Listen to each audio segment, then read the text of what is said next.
Yeah, but I want to speak more about the startup scene in Australia and things like that. And typically, like when you're at university, a lot of people would have the goal of, I'm gonna get a good grades and get a good job and go into a successful big company.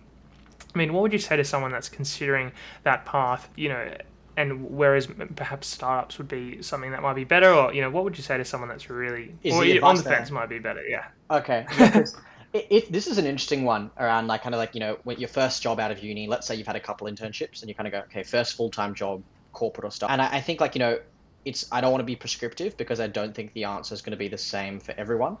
What I can do as someone who, worked in startups, then in corporate, then back to startups, then back to corporate again, and now building a startup, is try and shed some light on the Mm. patterns that I've noticed between the two.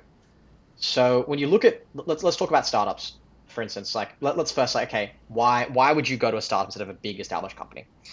Number one, I think is like there's a breadth of learning. I think, the smaller the company, the broader your role. Like you're expected to wear many hats. And I think when you're young, you want to just try and explore as many things as possible. And that allows you to think about problems more holistically. So, I remember, doing a role at Offload, awesome logistics startup where I was doing, recruiting, market research, customer success, graphic design, copywriting, email marketing, analytics, legal work, like just about everything under the title operations. And, I swear operations can be just about anything. Mm. So I'd say that breadth of learning, big advantage for startups, right? As a general rule of thumb. Number two, I'd say as well with Mm. startups, and this is a big one that gets talked about, is velocity. Like startups tend to work more quickly. There's less approval systems, there's less layers of hierarchy. What that means is you can create things more quickly, release things to customers more quickly, and learn more quickly. And I think when you're a young graduate, velocity of learning is extremely, extremely important. So being in a fast-paced team allows you to, create more things, learn more things, and grow more quickly. I'd say another thing that I really liked about, kind of like my time in startups is just the very high autonomy and ownership. I'd say on average, it tends to be higher in startups than big companies. And there are always exceptions to the rule. But I'd say in startups, like, you know, you might be a junior Mm. person and you might be owning just the entire marketing function. And when you have a lot of autonomy and ownership, it actually gives you a lot of room to experiment, to fuck up, and learn from that. And I think that's really useful too. It's not always just about the wins. So definitely an advantage from startups there. I think probably like, yeah, final one, maybe there's two more. Like I think there's a piece definitely around the problem space. I'd say that by and large, startups are more likely, not always, more likely to be working on problems that are kind of genuinely unsolved versus iterating on things that have already kind of like found a solution, found a strong customer, and they're kind of just tweaking. I like, at least for me as an individual, like yeah, working on unsolved problems is a ton of fun, and I think Mm. that's more common, but not always a guarantee in startups. Final call out there is maybe just from like if we're talking like the salary perspective, important to call out like with a lot of startups, you get equity in the startup. And not every startup becomes an Uber, but there is kind of that skin in the game of like you own a piece of this business, and like by succeeding in growing it, you succeed in growing your own holding. And if there's an IPO or an exit potentially down the line, that there's an amazing opportunity there. But I think with early stage startups, it's very hard to tell exactly how legit that's going to be. That's the startup side of things, right? So lots of Yeah. advantages there. I had a ton of fun startups. I loved startups. There are, however, some advantages that you will see in big companies. And what I hope that people do is like think about these advantages and understand for them what makes sense in their career and where they're at. I'd say like on the like working for like say like a big tech company, for instance, like number one, brand equity. Brand is used as a heuristic or surrogate indicator of your competence, like it or not. And I don't think people should spend their lives working for big brands just to show everyone, hey, look, I work for big brands. But when you're young and just starting out, getting that stamp, like that seal of approval, like, oh, you worked at Google, oh, you worked at Facebook, people know that you're at like a certain caliber because number one, you got through that interview process, and number two, you got trained up in the ways those companies work. Like big companies have been around so long and got to that point, they must have done something right. So by being there, you're kind of soaking up the processes. And I know I've soaked up a ton of like great tools from Atlassian, from Uber, from Amazon. Each of them has done certain things really, really well that allowed them to succeed, whereas most other companies didn't get that far. The caveat there is that you can get brand equity through internships. So you could do, internships at these big companies, but that doesn't mean, and if you've done that, it doesn't necessarily mean you have to go and then do a graduate role in one of those companies. It's kind of a different consideration, but something to think about, right? And I think number two, and Mm. this is kind of a big one that I hear from, young Mm. people, it's like, oh, I want to learn a lot starting off, I'm still early in my career, I don't know much, is big companies, as a rule of thumb, tend to have more structured learning and mentorship. At Atlassian, I'm very lucky. I've got a buddy.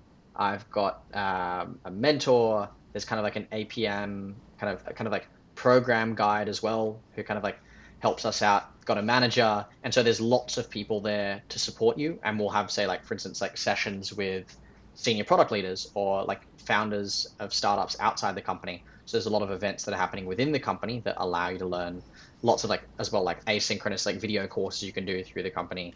So I'd say in general, bigger companies tend to be stronger on like, okay, they've taken the time to build up that library and talent pool of structured learning and resources. That being said, some small companies, like I've worked at startups where, I got to work directly with the founders and got a lot of mentorship from them. So I would want to challenge like, that structured learning. I think structure maybe is a little bit overrated. I think the mentorship is what's really important. But I think a lot of young people can, if we're given the right tools and resources, can go and learn themselves. But yeah, general pattern I've seen, I'd say like kind of maybe to that point, like around like mentorship opportunities. There's just kind of a really big strength there when in big companies, you're joining a talent pool of so many smart young people where those people might be your investors down the line. They might be your co-founders. They might be your employees. They might be your future boss. Joining a company like Atlassian, like there are so many amazing product managers at this company, like people I'm learning from, people I get to chat to, see how they work, see how they think. So you get to soak up a lot of really interesting learning there just by being in a large talent pool of really smart people. I think as well, like, the flip side to kind of the startups of like, working on unsolved problems, high ownership and high autonomy. In big companies, you can work on a product that's literally being used by millions. If you imagine someone who's working on Google Maps, for instance, like that's a product that would be used, by millions, if not, billion people. So being able to, again, write code once and have that change, that I suppose kind of task in someone's life, for millions of people is, it's a pretty cool and pretty attractive factor. And startups take a lot of time to get to that scale. So there is an immediate scale of impact that you do get. And then I think talking more to kind of like the career safety, finally, I think kind of the two elements there. Number one tends to be higher salary. Realistically, most startups, early stage startups, tend to have like a little bit lower salary. Growth stage can actually sometimes be competitive with the big tech companies, but usually the mature tech companies, like they do a lot to try and keep you there. They're making a lot of money. They're usually publicly listed big companies, and because they're building software, the marginal cost of selling it to customers is very low.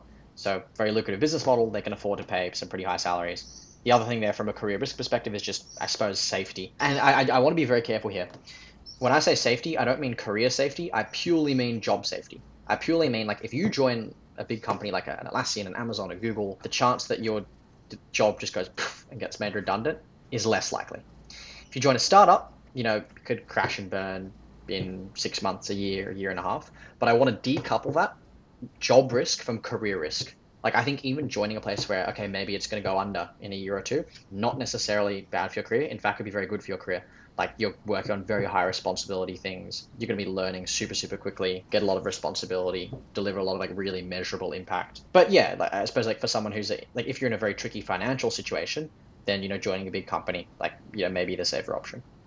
That was a massive rant, but yeah, that's kind of just like rattling off a list of like different considerations there.